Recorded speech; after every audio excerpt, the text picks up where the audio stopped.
नमस्कार मित्रांनो, माझ्या चॅनेलवर तुमचं मनापासून स्वागत आहे। आज आपण घरच्या घरी खूपच मऊ, स्पॉन्जी आणि स्वादिष्ट केक कसा बनवायचा ते पाहणार आहोत। हा केक बनवण्यासाठी आपल्याला ओव्हनची गरज सुद्धा भासणार नाही। सर्वप्रथम एका बाउलमध्ये 1 कप दूध, 1.5 कप दळलेली साखर घ्या। मिश्रण छान एकजीव करून घ्या। 1 कप तूप घालून एकजीव करा। आता त्यात 1 चमचा बेकिंग पावडर आणि 1 चिमूटभर बेकिंग सोडा घाला। मिश्रण छान एकजीव करून घ्या। 1 कप मैदा घ्या व 1 कप गव्हाचे पीठ घ्या। हे सगळं मिश्रण छान एकजीव करून घ्या। लक्षात ठेवा, गाठी राहता कामा नये।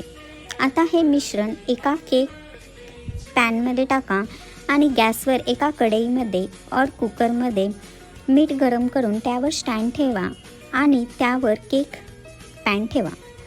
झाकण लावून 30 ते 35 मिनिटे मध्यम आचेवर केक शिजवून घ्या। 30 मिनिटांनंतर आपला केक तयार। खूपच सुंदर, मऊ आणि स्पॉन्जी केक तयार झालेला आहे।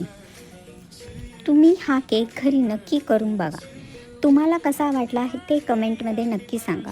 व्हिडिओ आवडला असेल तर लाईक, शेअर आणि सबस्क्राईब करा माझ्या चॅनेलला विसरू नका। धन्यवाद।